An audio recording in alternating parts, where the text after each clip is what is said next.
Hey guys, I'm Cecily. Welcome to the Detour. Today we're going to be exploring revolved triangle pose. I'm going to be showing you how a revolved triangle shape in yoga is a whole lot like a single leg deadlift in the gym. Stay with me, I'll see you in a moment.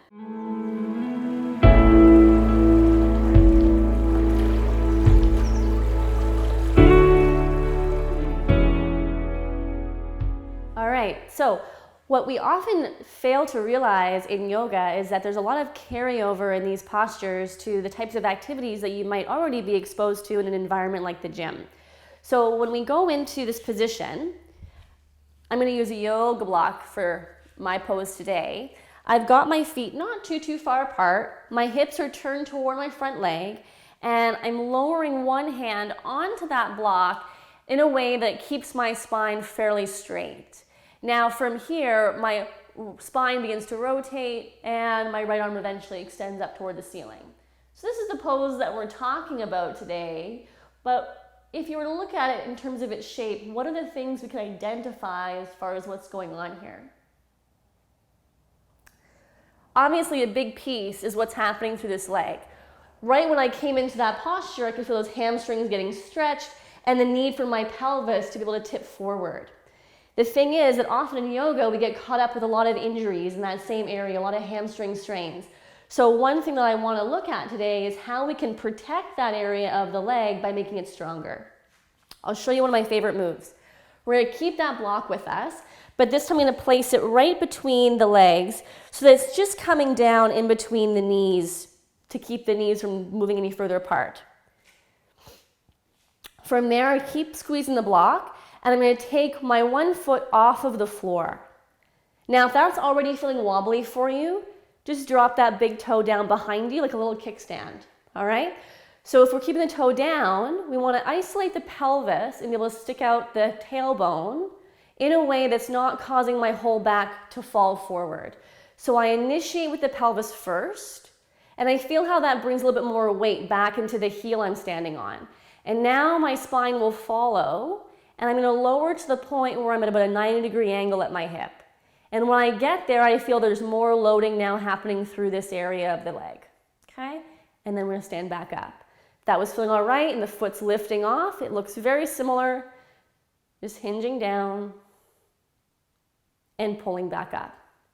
So let's just do a few reps of this on that right leg, noticing how the hamstrings respond.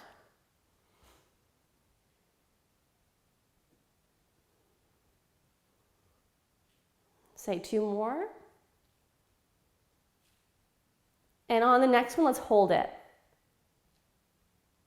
And pause for 3, 2, 1. Then standing all the way up. Put the foot down, take your block, bring it off to the side. So we feel lots of activation happening through that leg. Hopefully. I'm going to keep that as my front foot. And now, assuming my stance that I would be using for a revolved triangle, I want to see if I can feel that right leg pulling toward me. So see how that creates a little bit of a bend in my knee? If I was really going to do that and pull my leg back on the mat, my knee couldn't be locked out. It wouldn't go anywhere. So I soften the knee a little bit. I get that pull, and I'm trying to activate the hamstring now as I isolate the pelvis and send that tailbone back. So now we can see how this hip hinge action comes into play again, while loading more weight into that right leg and keeping those right hamstrings engaged. Let's come down and hold. And just see if you can maintain that sense of pulling your front foot toward your back foot as the crown of the head keeps lengthening forward. Holding here for 3, 2, 1. And then coming back up. Okay. Finally, let's bring that block back into position. We're going to come into the full posture. So I initiate with that right foot pulling back. Hips are pointing in the direction where I'm going to be going. My pelvis initiates. I hinge. Now my left hand comes to the block. And that block could be at any height. If it feels better to have it taller, go for tall. And now I get a sense of being able to drive that left arm down so my shoulder blade actually moves around the side of my body. At the same time, my right elbow pulls back. So this is very similar to a dumbbell row, right? So I get that right shoulder into retraction, And what happens if I protract through left and retract through right? There's my rotation. Now I've prepped my shoulders to get them in the right position so that my right arm can reach up toward the ceiling. Once I'm there, I'm thinking about lengthening back through right hip, forward to the crown of my head, and keeping that right leg super supportive as left heel stays grounded. And then I'll slowly release the gaze back down, the hand back towards the hip.